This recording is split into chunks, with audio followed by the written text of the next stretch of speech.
What's up, mga kapuwada? So, nandito na naman tayo for the new episode of ating Puwada Talks. So, bago ko ipakilala ang ating special guest for today, gusto ko muna kayong batiin ng magandang gabi sa Pinas and then magandang hapon dito sa Doha. Okay, so ang featured guest natin ngayon, he is the two division champs of urcc, both sa middleweight and then the light heavyweight category. And then he is also a former national team ng wrestling sa Greco-Roman. Okay guys, ladies and gentlemen, the very talented and the most humble fighter na nakilala ko. Walang iba kundi si Chris Hoffman. Hey guys, Yes. Nice. Well. Yeah, thanks.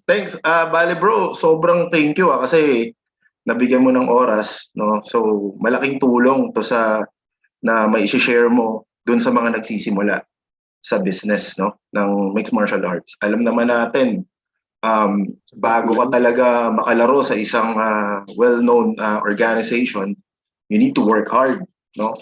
So, kailangan talaga. So, yun nga eh. So, magandang yung pag-guest mo dito kasi makakapagbigay ka ng payo dun sa mga nag-start. Okay, bro, ano lang to? Para lang tayo nagkakwentuhan, no? So, sa Zoom nga lang, di ba? So, okay. So, before we start, kumusta ka naman dyan, bro? Ilang taong ka na rin bang nakatira sa Switzerland, right? Yeah. We're doing well. Me and my family moved back here in 2018. 18. Now, 4 years ago in September. And we're well adjusted now. The kids speak German. The wife speaks German. Nice. Everything. Nice. Ayos yan, bro. Ayos na ayos. At least, talaga, magandang opportunity kasi kasama mo yung family mo nung nag-move ka dyan. So, hindi katulad dun sa mga OFW na talagang mag-isa lang umaalis. So, you're blessed dahil nakasama mo sila. So, yung homesick factor, wala na. So, yun talaga yung the best doon. Nakikita mo rin yung mga anak mo na lumalaki. That's the good thing. Tama. I'm always trying to put myself in that situation. Like, I had to come here ahead like for 2 years alone. Then you wouldn't see your kids. Sila lumaki, and you're not there when they need you, and the other way around. So yes. Yeah, really. Okay, how old is your kids, bro? The oldest one is 10 years old. The middle one is 8, and the youngest is 6. Oh, so parang 2 years. Yeah, exactly. We're same. Tatlo rin yun sa akin. But next year, meron na akong dalaga. Magdidibo siya next year eh.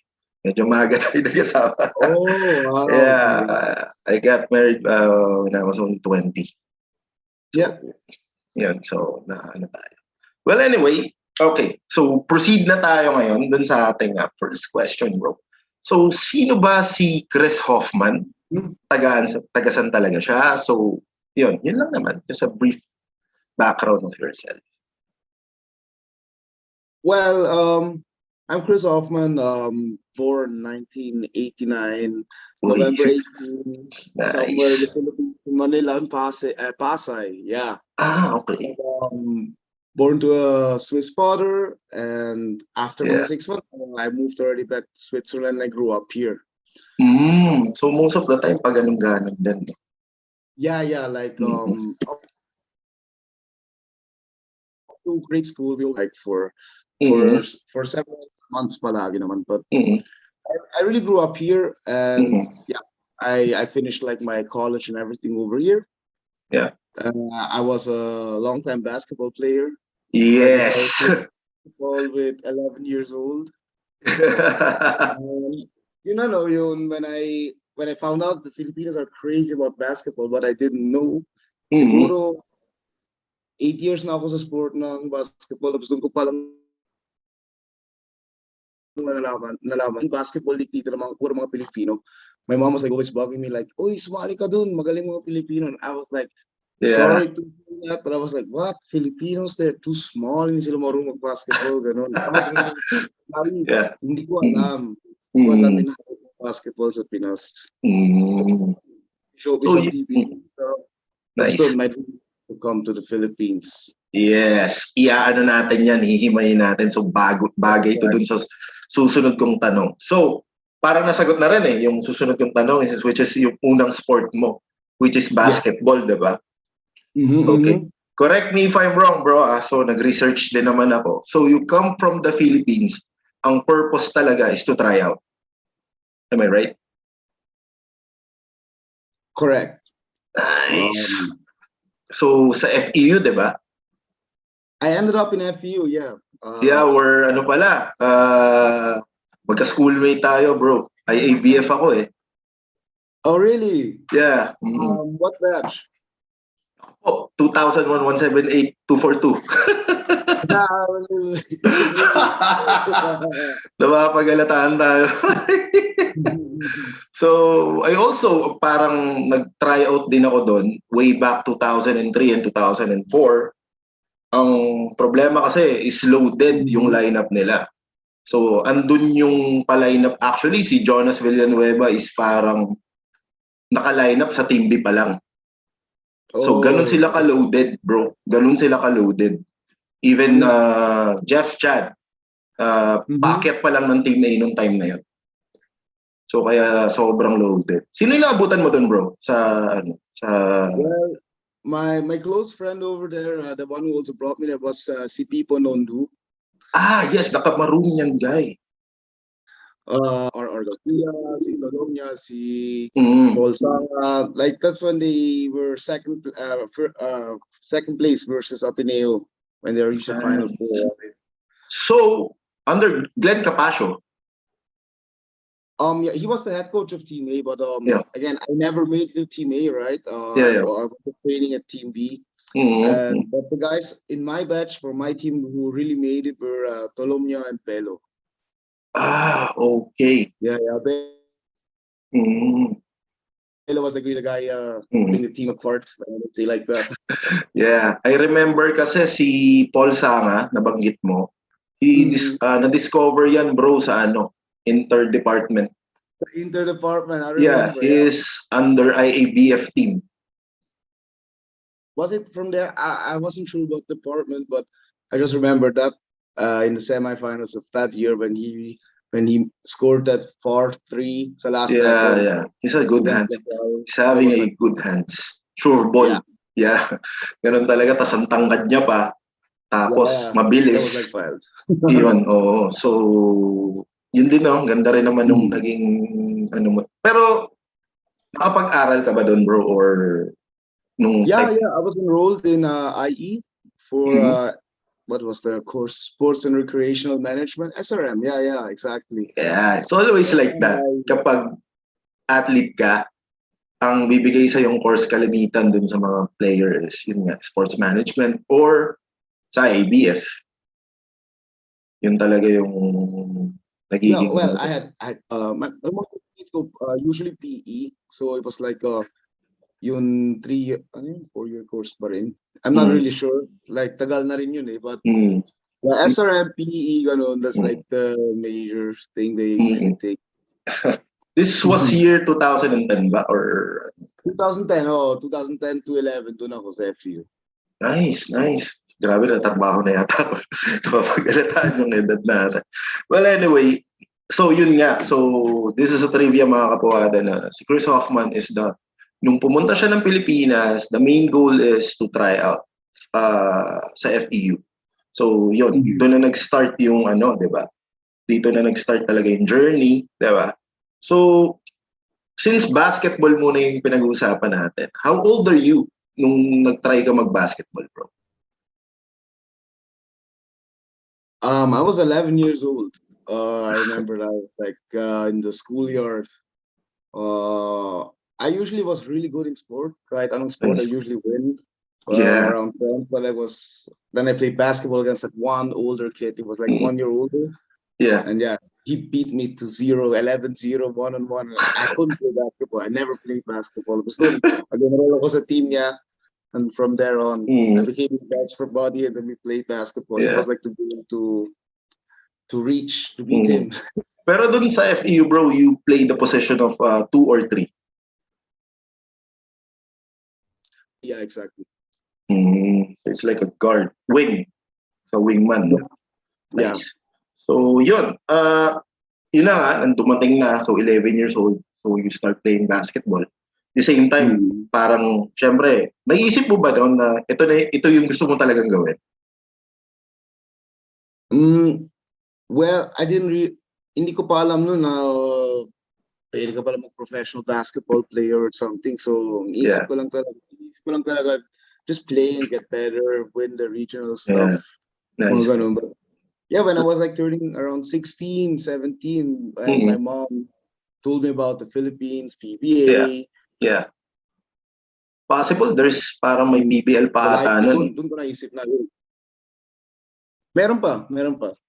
So, yung country kasi ng Pinas is the most,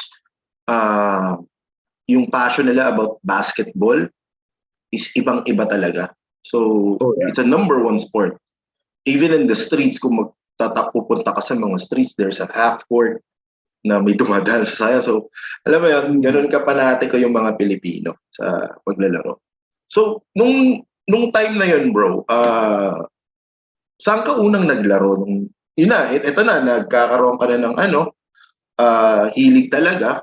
So, what is the age nung nag-start ka ng maglaro sa liga? Like mga ganyan. I'm sorry, was it like a little bit choppy? Yun, sorry. Gusto ko lang malaman, bro, kung kailan ka nag-start na maglaro na nung mga amateur leagues? Siyempre, alam mo na, may liga sa Pinas or saan ka nag-start nun? Diyan na ba sa Switzerland or sa Pinas na? Well, yeah. Kasi dito, it's like a club system. So you don't play like school versus school. Walang varsity system dito. So it's a club. You sign up your kit. Tapos they will each bracket. Yeah. Nice. So I think like do not start na talaga, like, because you have like early competition. You play against your regional teams here, the clubs. And then you grow with the competition, right? You always remember like, oh, that's that guy from that city. Remember the game last year when he was like 15 years old. So, but I reached here. I played here in the 3rd highest league. Like there's like the National League A, then B, and then First League national wise. So nice. It's like in Basel. That was Team Arlesheim. I was asked to join, experience to get better. And yung coach nung kasi Filipino, so nalaman niya, gusto ko maglaro sa Pinas. So sabi niya, he wanted to use the chance to prepare me, you know. So it was a challenge for him. So then I played for 1 year when I was like 19 years old. So 18 years old. And then I prepared it for 1 year. I moved always between the big cities, Zurich and Basel. That's like 1 training hour. Tapos dun, yan, we played against all the good teams all around Switzerland. Nice. So, tapos from there, we're gonna move to Pinas and try out everywhere. So, sa start pa lang talaga, Brother Chris, is meron na talagang competitive spirit na you want to challenge yourself playing dun sa mga high-level guys na nandyan. So, umpisa pa lang yun na yung nabubuo mong parang mindset, no? Oh, definitely, yeah. It's like a Mamba mentality, no? Yeah, well, it was for me more like the mama mentality, because pag nanonood si mama ng basketball, wasn't allowed to lose. Yeah, it's very competitive. Kasi may dugong Pinoy ka syempre. So, it runs with the blood. Diba? So, ano yung hindi mo malilimutang pangyayari when you play basketball? For me, it was not like an experience in a game mismo. Over like some really cool games we had. But for me, it was just like the experience training within a team. And function as one big body, Yeah. In basketball, like in my opinion, like you need to work and function all together as a team. Yeah, I mean, there are moments like if you have a LeBron James, he can carry the team. yeah. But how many times in a year do you get a LeBron James, right? Yes. You're like a gearbox. I really learned discipline, teamwork. This Yeah. was something that really stayed with me, and I carried also over to MMA and to all the other sports I did. Yes. Uh, Kumbaga parang na-training na agad, no? On the earliest stage. yeah, like mentality, like, yeah, I mean, as a 12-year-old, you're Mm. already 10 suicides, my time limit Mm. and everything. Nice. It's really gonna imprint on you. Yeah. So, okay. So, jumpstart of fast forward. Okay. Mm. Paano ka naman napunta sa mundo ng mixed martial arts? Well, when I was playing basketball still, and after 1 year in training sa team bilang FU, and I found out I'm not eligible to play. It wasn't even sure that they would grant me a scholarship, but we just found out I wouldn't get it. So we didn't bother anymore. For me, the world was crashing down. Yeah. Or well, back then it was my home country. For me now, the Philippines is my home country. Yes. But, yeah, and the world was crashing down for me. And Yeah. my then girlfriend and now wife was Yeah. pregnant with my oldest son, Mm. and then I had to start working on a call center. And I Yeah. remember like Kobe Bryant was like always doing boxing sessions in his off-season training. So I was like, you know what, let me try kickboxing. So I stay in shape, work in the night, and then as soon we are settled, we're all good with the money and budget-wise, I will play basketball again. Who knows, like Yes. E-League, anything Mm. else, Liga. Yeah. Tapos doon, I started doing kickboxing. Nagustuhan ko talaga. Then the guy Mm. asked me, like, the coach was Mike Bunag. Maybe some people from the scene know him. Yeah, I know him. Mike Bunad. You know him, right? Yeah. Ano siya eh, He was like my first Muay Thai fight. that yung the last time na parang naka-training ko siya or nakapag-movie ako na naging training partner ko, nasa FIS pa siya nun eh. Okay. That was after already. Okay. When he moved to I Philippines, he think was with us. he fought with the KOTC, di ba? Yeah, he did. Exactly. Yeah, I remember. solid yung lineup na yun nung sa King of the Cage show. Yun, nabanggit mo kanina bro, nagko-call center ka. Yeah. Yes, I also do, nagtrabaho din ako for 9 years sa BPO.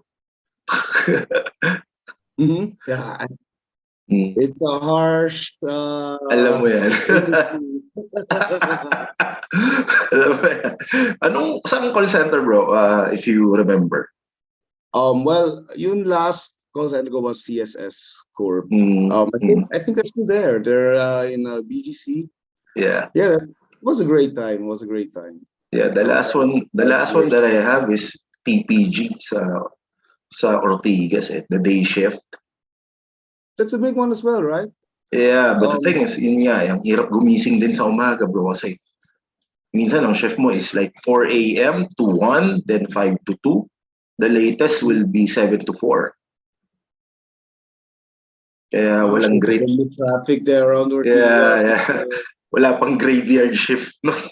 Kasi hindi madadagdagan, walang graveyard shift. So, yan. Actually, medyo tough, no? So, nagte-training ka sa after shift. Tama? Tapos, well, I used to train before shift because I worked in German hours. So it was like 3 p.m. till midnight. So I went early to the gym, did early training in the morning.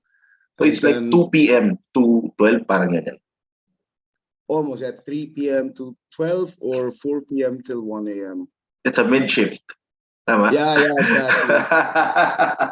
Opener, mid, closer. Tatanda ko pa yung mga terms. For the German team because we had to take the German calls and they just come for the German operating hours, right? So it So, was technically just like one shift. so the language is German. Yeah, German and Swiss German. So mataas ang yung language allowance, bro.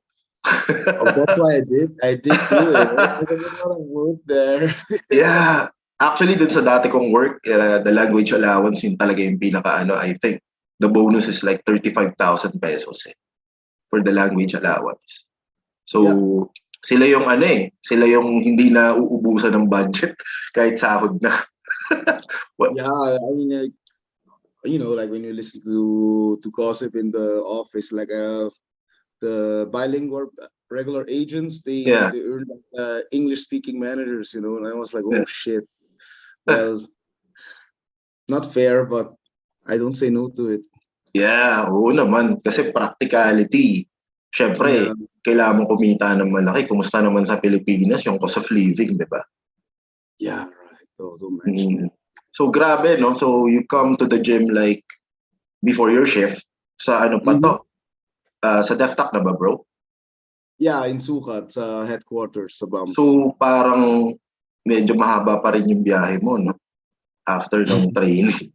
Alam mo naman sa atin, di ba, bro? Kahit 5 kilometers lang yung layo, abutin ka ng kulang-kulang 1 hour. You want to know where? Do you want to know my biyahe in the morning? Yeah, Or just like yeah. like Yeah, can you share I it, bro? live on extension sa sa harap ng after Rosario, okay? Uh, Sa my there's like a condominium building. yeah. Then I have to train in Sukat. So in the morning or Ortigas extension, you have like to fall in line for 40 minutes for the FX or the bus. Oh my When God. you get in there, pawis na pawis kang init, Yeah. and the FX or the bus isn't moving at all. I mean, like after 3 months of doing that, sikipan lang sa bus, you're stepping on people's feet. I just started to walk to till Robinson's Galleria from from Rosario till Robinson's Medyo Galleria. I malayo started. rin, bro. Yeah, it took me 45 minutes. Pero hindi ko na lang. Yan ang warm-up ko. Tapos dun sa EDSA Shrine, di ba, yung bus station dun, I had to wait another maybe 40 minutes for the bus going to Sukat. Yeah. Buti kung may aircon, minsan hindi. And then, Yun lang. hanggang Ayala. Pagdating mo ng office, ano ka na, parang pang-uwian na yung itsura mo. Oo. Pag dumating ako sa gym sa Sukat, usually mga 9, 10, ganun. After leaving mga 7:30, 7 at home. Doon, ligo muna. Then, training until 12. Then I eat lunch at the gym. Maybe I took a little rest. And then I had to go back to BGC. Oh. Hey, Sukat, SLEX, still BGC. Papasok ang extra. Grabe, no? Alam mo. Grabe So, yan. yun, tapos from BGC, working 3 p.m. till midnight, tapos pauwi. Pag sa C5, sakay ka ng tawag ko? FX. Minsan, rin 30 minutes ng midnight. You have to wait for the FX, and then I reached home like 1:30 in the morning. Then repeat again. You need to wake up like, yeah. Especially pag my fight camp talaga, daily routine. Yeah. The good thing. I was on the road for sure 6 to 7 hours per day. At least. Damn. The good thing about sa iyo, bro, is supportado ka ng wife mo, no? I also watch dun sa mga interviews like pre-fight, like countdown, urcc countdown. It's a big role na ginagampanan din ng wife mo na masuportahan ka. That's the good thing. That's the good thing. Kasi hindi lahat ganun eh. No, I wouldn't be there or I wouldn't be here where I am right now without her. Kahit in any aspect of my life, whatever I reached was thanks to her. She kept it together. She kept me together. Yeah. I don't deserve her, but don't tell her that. Ayun nga kasi alam ko kasi nagkasabay tayo sa urcc 30 if you remember that one. Wait, yung 29 yung kay Arvin siya nata, tama ba yun? Yeah. We have a weigh-in Gateway, bro. Ano yung third unit? Anong Oh, yeah, that was in sa Araneta, right? Yeah. Yeah, 3 on 3, bro. Yeah. That was really fun. Hindi ko na ulitin yun, bro. Ayoko na. Why? What happened? Yung 3 on 3, di ba? Doon ako sumali. Oh gosh, please. Well, wild, but Yeah, nothing it's for wild. me. Then you go up against with Patrick Dos Santos. You go up with Sugar. Then si Iyoy pa. Uh, people really seem to like it. I mean, pag yan naka-announce sa card, they really inabangan nila yun. But it's not my thing, really. Yeah. I can't Ako do that. sinubukan ko lang talaga, bro, pero ayoko na ulitin. Respect, man, respect. Lord couldn't put me in the cage with you for that. I deny it. I decline. I'm sorry. Imagine 9 men in the cage, no? 3 referees. 3 referee pa. Yeah. I think Professor Franco Rulloda isa doon. Then si Florence Eusebio and then the other guy hindi ko nakilala kung sino yun. Joey ba sa inyo? Was Joey? Hindi. Sa amin, nung time na yon si Franco Rulloda tsaka si Florence. Tapos may isa pa. Isa pa, hindi si Joey. Hindi lang tayo I think you're in the red corner by that time. I'm in the blue corner. Ang kasama ko sa dugout yung kalaban mo, si Robert Hoffman. Si Robertson from Canada, right? Yeah, yes. Ganda rin ng Robert Hoffman, I'm sorry. Yeah. The feeling is parang nai-stress ka. Hindi ako lumalabas ng dugout, pero may TV sa loob ng dugout na nakikita mo yung pangyayari. Hindi ko alam. Pero that's the best feeling, bro. Kumbaga, nabigyan din. Thanks to urcc, talagang bigyan naman din ng chance. Though hindi naging maganda yung result para sa akin, but still, I'm still grateful na nakapag-participate ako doon. So, it's fun. It's fun bago ako umalis ng bansa. That was lifetime experience, right? Yeah. Kumbaga, parang may maikukwento naman ako sa magiging apo ko. Diba? But ano na yan eh. So, yan. So, Def Tap, brother, no? Def Tap yung mo. So, dito na nagtuloy-tuloy na parang sinubukan nung mag-kickboxing, no? Tsaka, tas dinaretso mo na siya into mixed martial arts. Well, yeah, it was like diba? So, Bunag brought me to Banff sa Sukat. And then I just did like 1 month free trial there. Yeah. So, kickboxing ako, then like Chief Aguilar passed us by and I didn't know who he was. I had no idea. It was new for me, that the whole MMA scene, everything. Yeah. He just saw me. He looked me up and down. He was just like, "Hey, you want to do MMA?" And I was like, "Yeah, why not?" Then I joined the pro training nila, and soon, I got, what do you call that? For another lifetime lesson in MMA. The first time hardcore MMA training was like one of the hardest things I did in my life. Siyempre, to train with Chief Alvin Aguilar, medyo hardcore yan. I remember, like, I think someone had a fight. Someone had a fight from the old from the batch before me, like Ali Kadibi or Marcos Valda. They had to prepare for their fight. Tapos ako kakastart ko lang ng kickboxing. And I got invited to train to be a sparring partner. Tapos doon, tuloy-tuloy na lang. Marcos Valda. Yeah. Damn.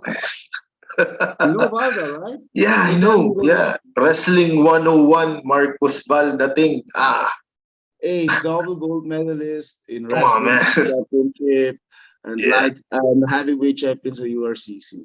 Yeah, grabe rin yun. Even though yun nga, malaki siya. Pero the way he played, grabe. Sobrang mabilis kahit sa BJJ competitions. Pag nakikita ko siya, sabi ko, grabe tong taong to na ang bilis kumilos. Yung shoot niya, grabe. You think he can sprawl or akala mo nakuha mo yung timing? Nah, he's just gonna lift you. Well, whatever you want.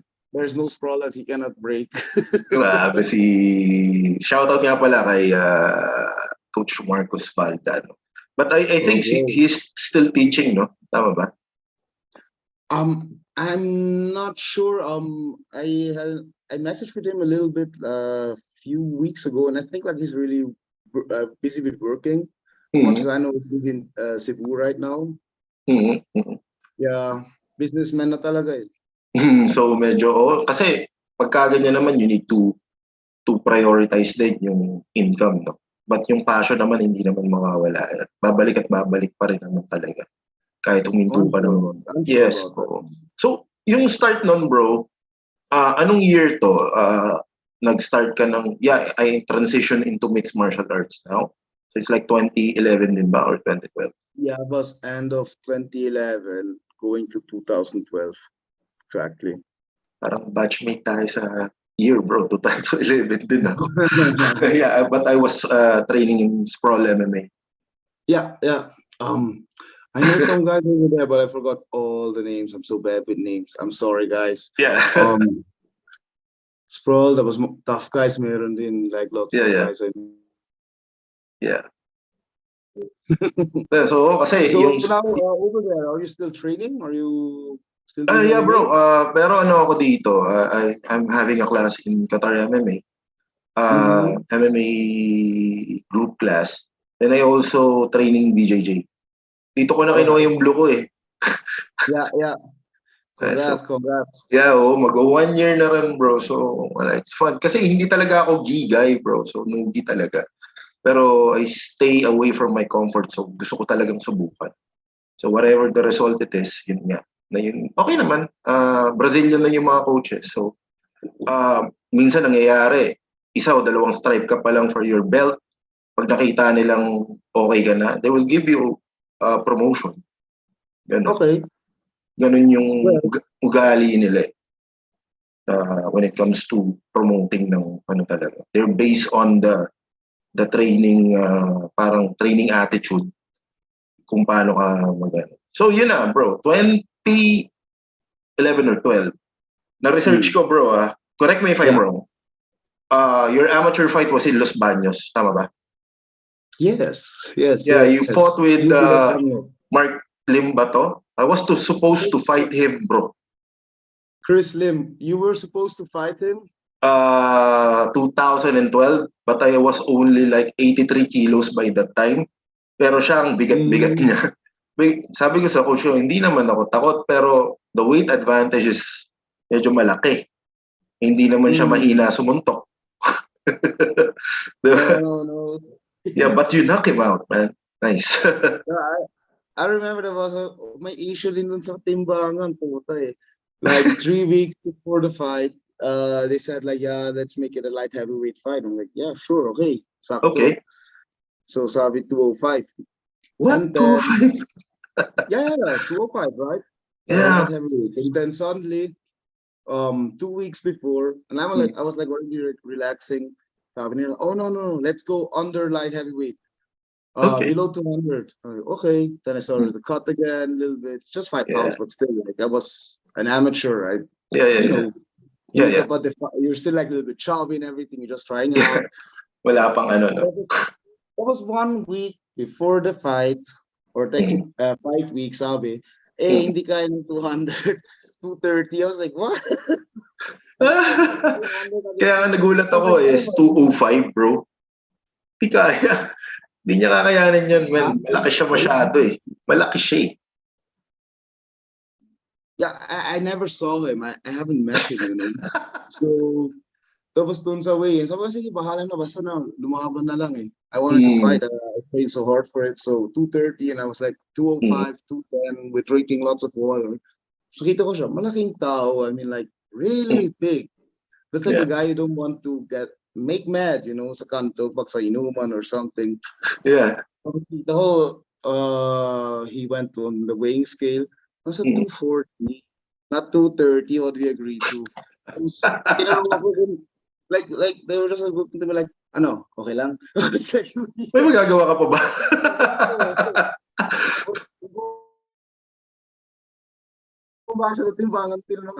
I don't want to call any names, pero one of the organizers was telling me, sir, kaya na ba kumain? Nag-cut pa kasi ako. I was like, you cut pa for 240 pounds? I was like, shit. Yun. So I know what you mean with the weight discrepancy. Sabihin na lang natin ang ganun with Mm, a particular guy. I don't know if yeah. it's like a certain game, but Mm. yun, it all went. It turned out well. I knocked him out in the second round. Yeah. Nice one. Nice one. Nice one. That's your first amateur fight, bro. First and only amateur fight ng MMA. Nice. Then you go up straight to the pro. Yeah. And Yeah. Ito na yung ito na yung parang kalaban mo is yung parang ano siya black ba siya? Yung ba yun? Nixon Cola? Tama ba? no. That was my first urcc fight, but my Mm. first MMA fight, in pro fight, was my only loss. Mm. Sa Rebel FC in Singapore. Rebel. Against a Korean guy. Do-Won Kim, I believe. Yeah.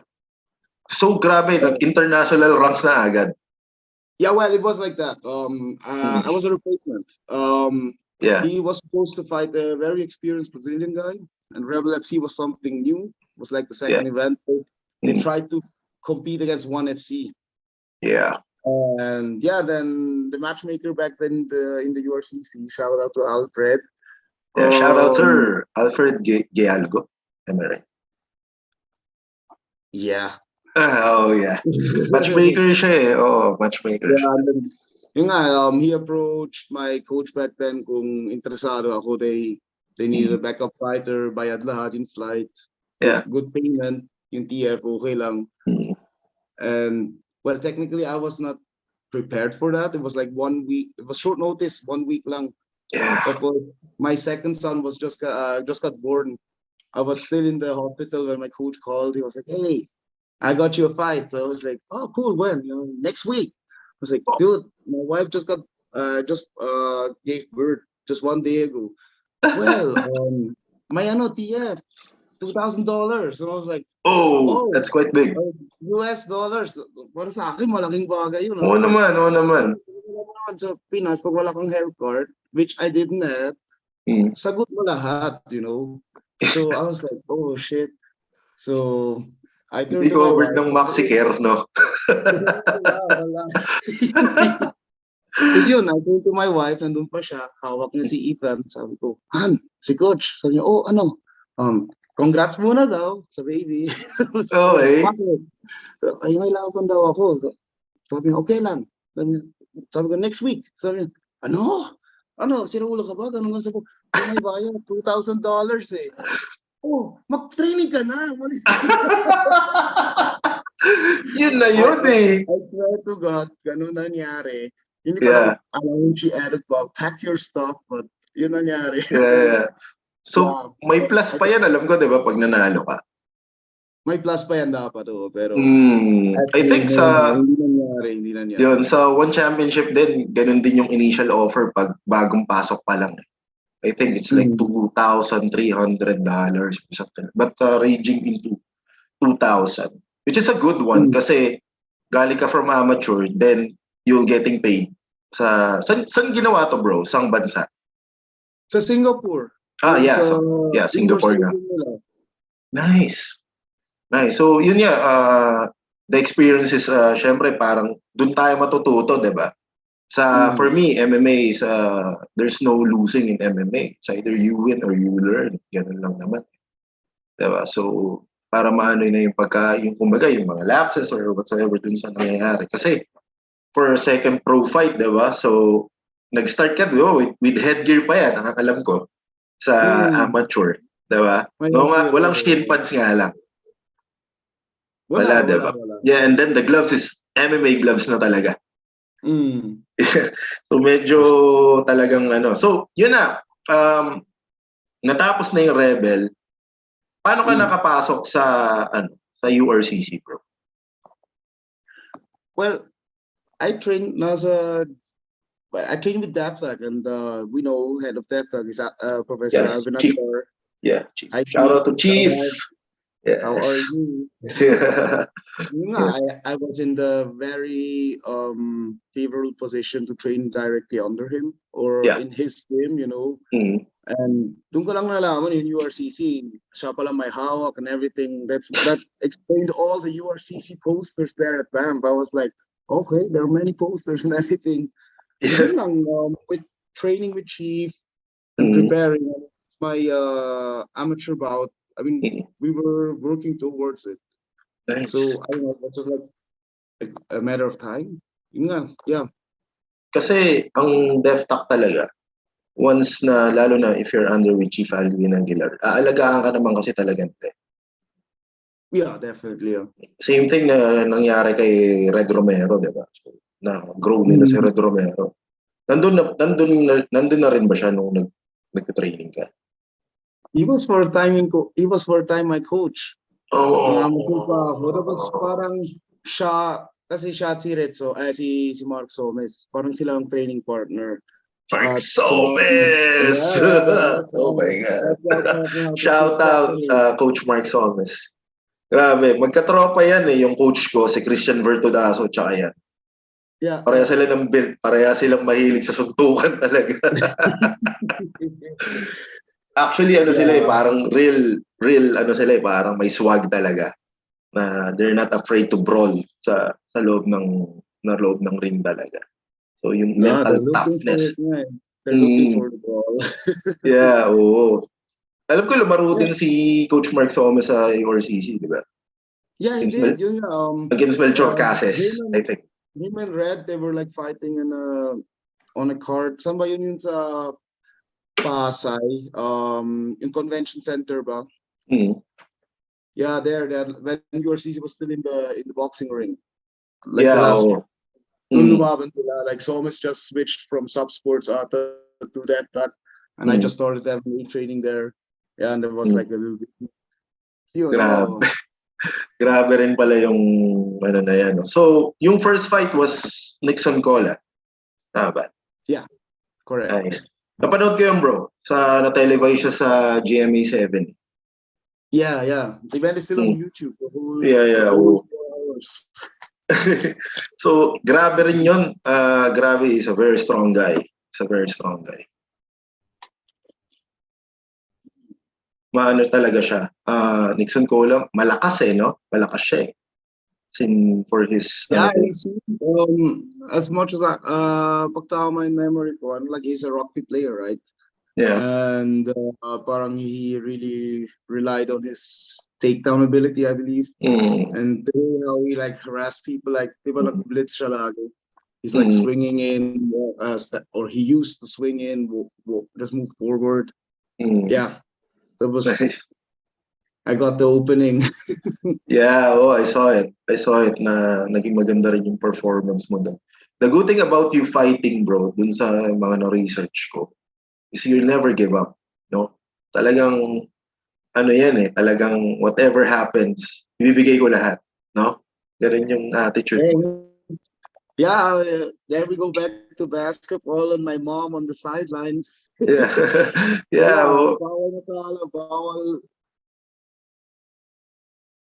Bawal giving up. If you just give up, don't quit. Actually, marami ring yung basketball player na nag-transition to mixed martial arts, na active fighter pa rin. If you know Isaiah Ortiz. Oh, yeah. He's my teammate sa Laguna, bro. Naglalaro kami ng liga labas na. He's a high flyer pa. Maano siya, taas siya tumalon. I think he played for PCU before. Okay, I remember I was with him on 2 or 3 cards, I believe. Tapos si basketball player din. Arvin siya. From San Sebastian naman siya. Well, I mean like, what do you call that? I think he went also to FU if I remember, but way before me, and yeah. I'm really not sure if I remember, but he's like really like every Filipino. He loves basketball. He always playing. Totoo, bro. I used to see that. Yeah, iba yung passion, no? So, eto na. Yeah. So, yung Nixon Cola, okay tayo doon. Tapos, sino na yung sumunod mong nakalaban after Nixon Cola, bro? Dito na nagkaroon ng winning streak, no? Correct, yeah. What was his name?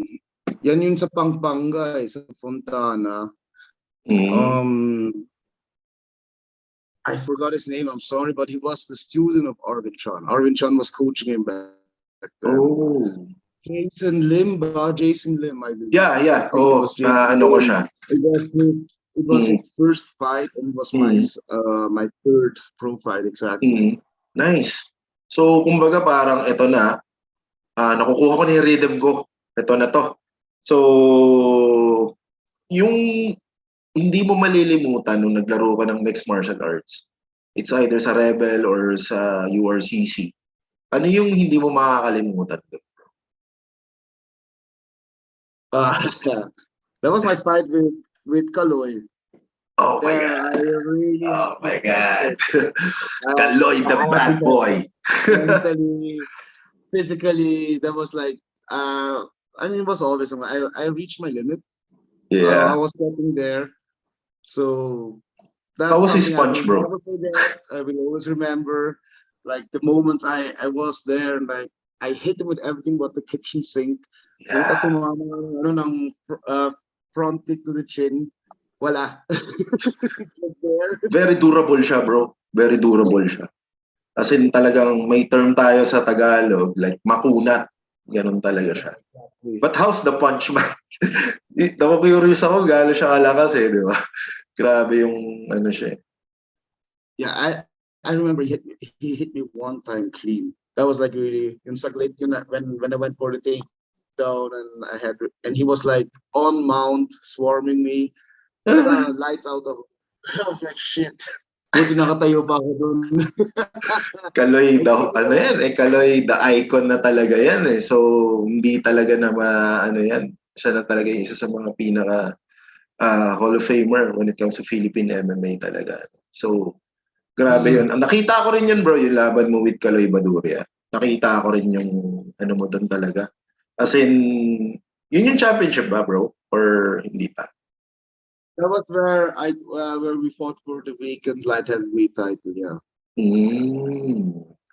Nice. Sobrang veterano na niya tol eh. Sobrang veteran na niya. I remember magka-dugout kami.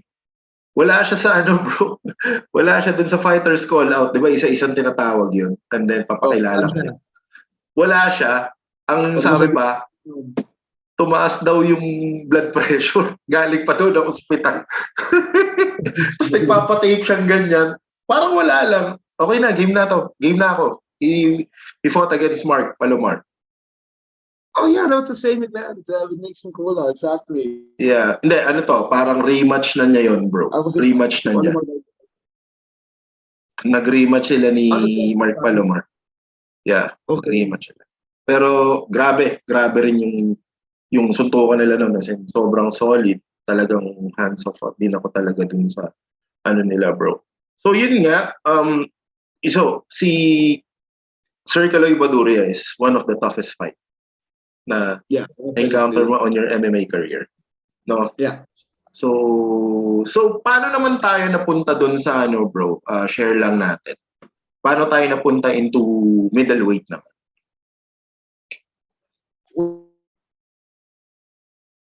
Well, I'd say like kasi yung nag-light heavyweight ako. Again, it was such a I just came from amateur MMA.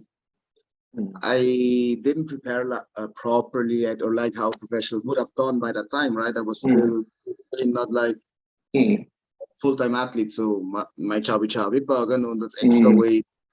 But of course, with the training routine, bumaba yung timbang ko, syempre. Tama.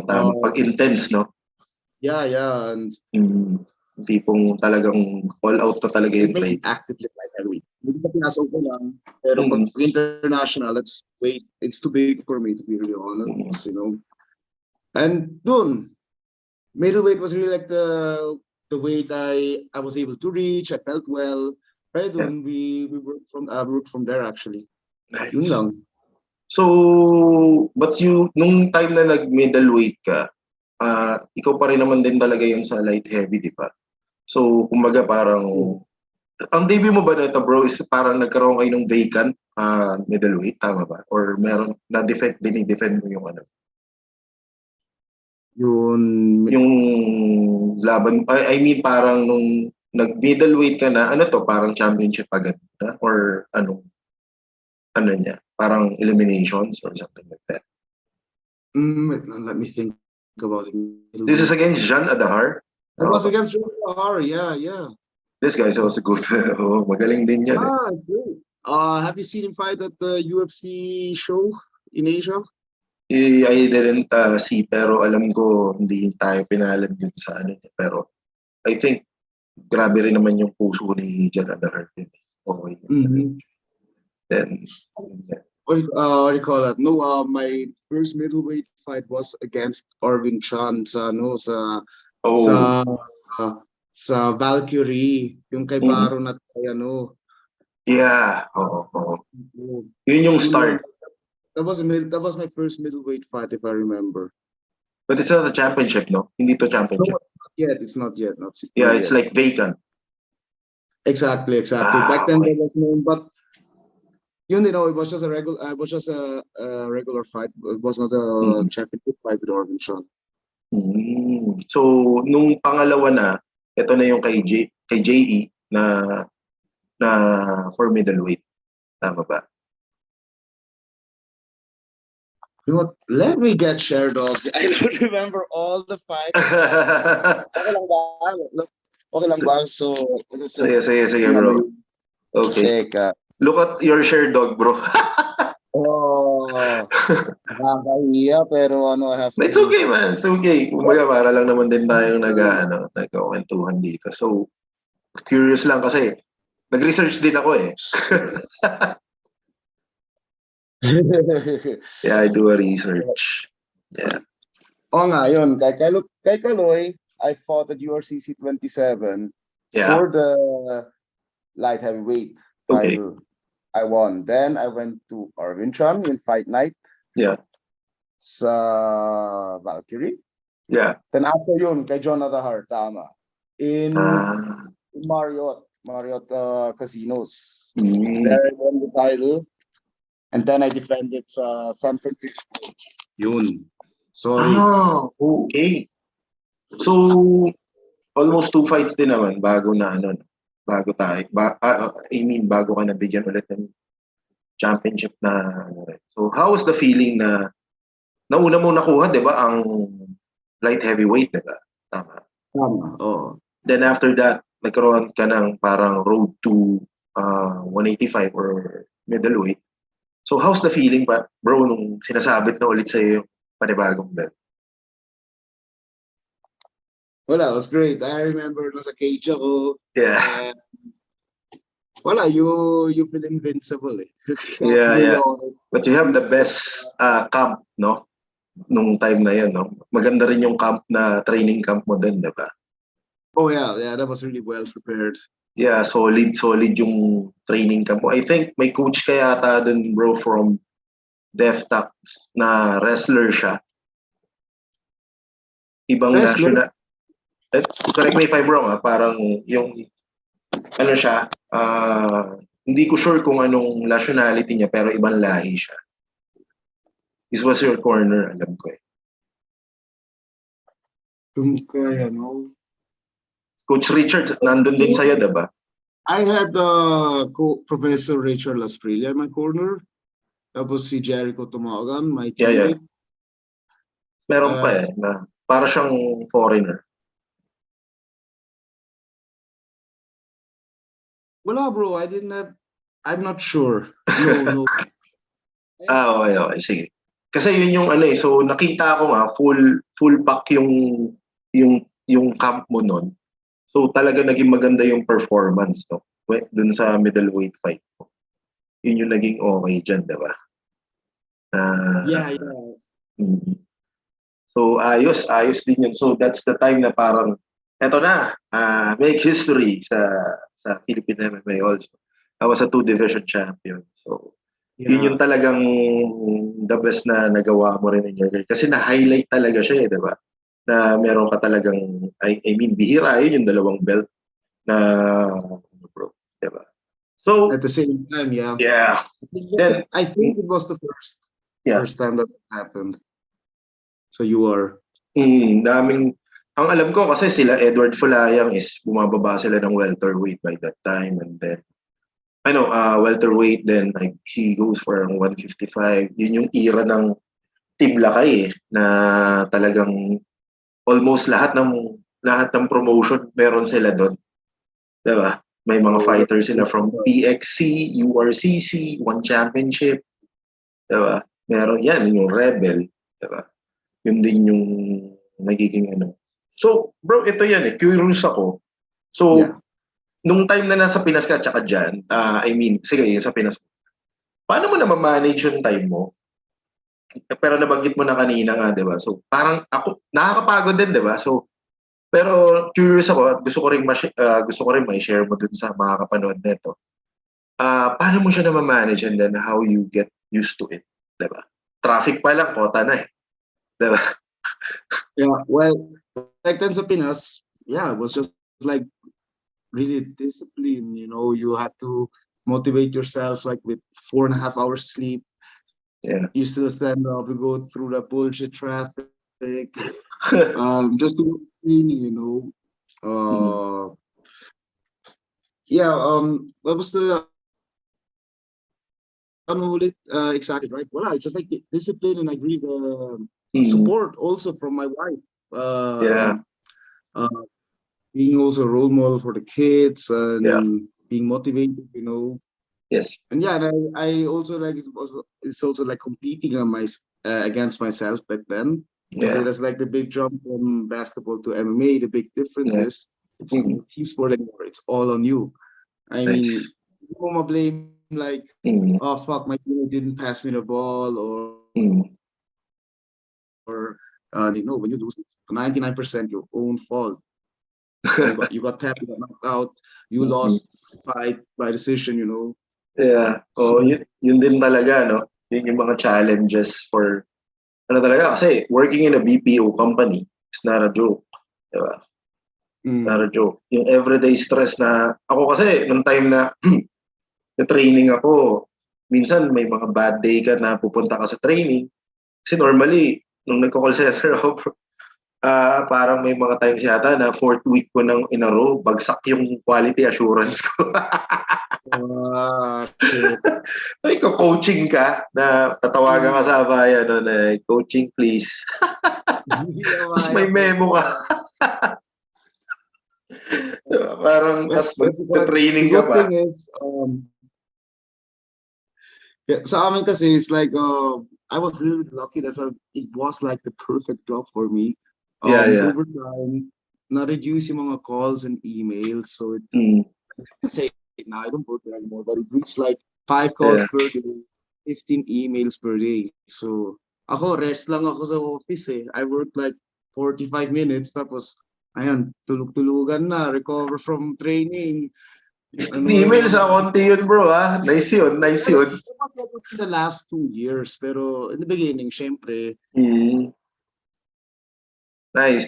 Grabe yung calls, maraming emails. Yung coaching, in the end, I became the quality manager naman, quality analyst sa team namin eh. So I check my own quality. So yeah. So nag-support, no? Nag-support level ka rin pala. Yeah. Ako kasi bro, nag-TL ako, parang ang hirap niyang gawin kasi iba-ibang tao yung pinapakasamahan mo, and then you will go coaching sa taong maawa ka, na he's try his best para then ikaw naman magiging kontrabida sa buhay. May mga ganong instances eh. So, yun nga. So, mahirap din, pero the good thing about you, bro Chris, is meron ka talagang magandang support system sa family. Yes. That's the best. Bibihira ka talaga makakita ng susuportahan ka at the end. Na talagang, isasabayan ka ba sa mga ganyan, natin. So, yun nga bro, eto, 'di ba? So, bago rin naman tayong mag-end or something, gusto ko malaman bro, ano yung pwede mong maipayo dun sa mga aspiring na nangangarap sa mundo ng mixed martial arts? Well, first, find a good gym. Find a Yeah. gym. Yes. If you have the chance, find a gym. Do don't do YouTube. Don't watch YouTube videos and train by yourself. A, manager kayo. B, no one will correct you. C, Yeah. Marami masasanay ng kayo sa maling form. D, mm, mahirapan kayo mag-ayos yan ng form na yan, or your future coach will have a hard time. So yeah. that out of the lane. Wala, enjoy the process. Enjoy it. Yeah. Enjoy when you train, when you think Mm, like, fuck, bakit mag-scroll burpee na naman ng 10? Just fucking do it. It's part of it. It's gonna help you. yeah. Trust the process. Yun lang naman talaga eh. Trust the process. Yeah. I remember my coach told me before, there's no secret. Just show up.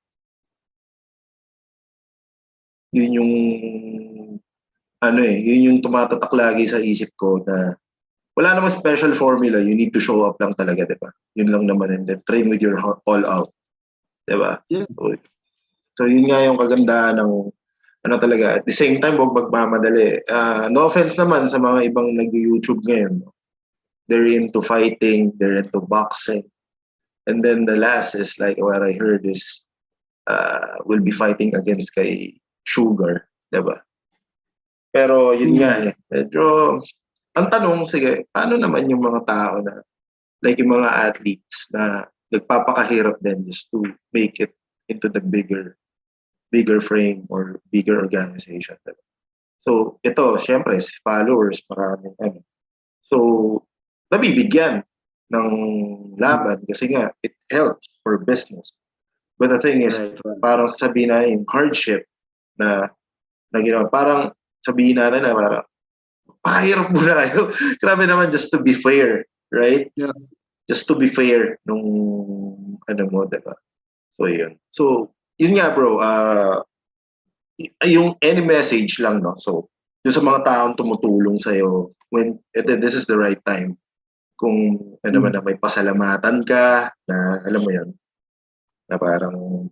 Yeah, well, first and foremost, I have to thank my wife and my kids. Yeah. Well, like, really, if they wouldn't be here, I would have never started MMA. If my wife wouldn't have been pregnant, I would not have started kickboxing. I would have still be desperately trying to be a basketball player. And of course, to all my DefTech family members and coaches, mates, and there are too many to really mention all by name. But how to express like how grateful I am. But mention a few: Alvin Aguilar, Marcus Valda, Franco Rullioda, Jericho Tamagan, Richard Lasprilla, Alvin Solino. It's too much, like. You guys know who you are. I'm getting a little bit emotional because I miss you guys as well. So thank you so much. But I also want to thank all my basketball coaches I had before, or teammates. Who's your coach there, bro, sa FEU? Sa FEU, si Coach Bert Flores. Shout out, kilala niya ako eh. So yan, yan lang din isa sa nagtiwala sa akin na bumalik ka lang. Yun yung sinasabi niya. Actually, if I remember, if you know Neil Ranyo, sa FIS before, like Neil Aranyo is he used to try out, bro. He used to try it with the FEU also. 2004. Good foundation siya kasi galing siya Bede High School. So, okay. They're strong. Yeah. Then hindi ko malilimutan kasi yung mom niya is professor ko sa FEU. So, mom was like, yun yata yung nakapagpapasok sa akin talaga na hindi ako ma-absent eh. Kasi tutuluyan niya talaga pag hindi ka nagpapasok eh. Ganun yung... I'm sorry. I'm terribly sorry. I forgot to thank you some people that are really important. Sure. Go ahead, man. National team of wrestling. Those guys, about mental toughness, what I learned from them, it's undescribable. Pucha, pag hindi ka tumatakbo, umahabol yung coach na may bamboo stick at pinapalo ka sa puwet, you had to run away. Like, 5 a.m. in the morning, takbo ka, 1 hour sprints, tapos 8 a.m. in the morning, you're on the mats. Tapos mamaya, 4 p.m., you have to go to the weights and they're pushing you through. Like, yun nga, memories I can't forget and that really shaped my character. Yeah. Yeah, I can't express how thankful I am to them. Yeah, All of them. you're blessed kasi bro, kasi yung attitude mo naman is parang, yun nga, you never give up, no? Then you always keep, parang, yun nga, in humble mentality din, if ever, di ba? So, yun yung kagandahan din sa'yo, na you're very down to earth. Yan yung gusto kong masaksihan ngayon ng mga batang nagsisimula. Kasi I used to organize ngayon dito ng amateur mixed martial arts. Dito, nag-organize na ako. Though bawal kasi yung talagang professional, hindi pa pinapayagan. Hindi pa, yeah. Yeah, but I try to make it a point na mabigay ko yung pangarap ng mga estudyante na nangangarap na to fight it to, you know, bigger stage. So nag-start na ako magpalaro dito like pang-apat na is coming August. It's a good foundation. Spread the love talaga dito sa sport. Yeah, that's great. The sport is growing. Incredible. Yeah. Okay. Bro, bago tayo talaga ito na magtapos, meron tayong like fast talk, di ba? So, may fast talk tayo dito na natin. Okay. So, pinaghalong basketball, pinaghalong martial arts, okay? Okay. So, basketball hindi recent events na ko. No, it's okay. Okay, first question. High cut or low cut shoes? Low cut. Yeah. Greco-Roman or freestyle? Greco. Yeah. No gi or gi? No gi. Dunk or layup? Sure layup. Yeah. LeBron or Jordan? Medyo mataf yan. Well, Jordan. Yeah, Jordan. just the GOAT. Jordan on this one. Pasta or rice? Rice. Yeah. Adobo o sinigang? Siyempre may dugong Pilipino, bro. Ako adobo, pero pag nandito si wife, it has to be sinigang. Nice one. Oh. Deadlift or squats, bro?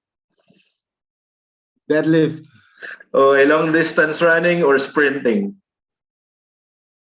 Oh, sprinting. Nice one. Single leg, double leg? Single leg. Nice one. And then deadlift or squats? Sorry, what? Deadlift or squats, bro? Oh, deadlift. Nice one. And lights on, lights out? On. Nice one. Beer or hard? Pag occasional drinking lang naman. Beer or hard drinks? Beer pa rin, beer. Nice. And then the last one, sex or chocolate? Sex. Yeah. Okay, bro. Maraming salamat, Brother Chris Hoffman, sa pagpapaunlak, no? So, sobrang malaking opportunity to na pag na-post ko to, maraming may inspired dun sa ginagawa mo. So, ngayon nila sasabihin, pag nahihirapan sila, pag nakita nila to or napanood nila na ito yung work ethic ng isang Chris Hoffman, yun, mabubuhayan sila ng kasi there's no shortcut when it comes to mixed martial arts. Kumbaga, lahat kailangan mo siyang idaanan into process. You have to definitely. If you take shortcuts, mahuli ka in the end. It will come out. Nice. So, yun. So, again, bro, maraming salamat. God bless sa family mo. Yun nga, sana pag nagbakasyon ako sa Pinas, magbakasyon ka, we can meet, di ba? So, at least, makapag-training lang ng, Not hard, beer. Pwede mag-beer, bro. Pwede mag-beer, yun lang. So, thank you so much, Chris Hoffman. So, thank you talaga sa iyong pagpapa-unlock na yan. Okay, para updated kayo sa mga bagong podcast content, please like and share of my YouTube channel is Coach Jovit and Porrada Talks na nag-i-air kami every 2 p.m. Doha time and 7 p.m. Manila time. Okay, so maraming salamat mga kapuhanan. Thank you so much, Brother Chris. Mabuhay ka. You too. Yeah.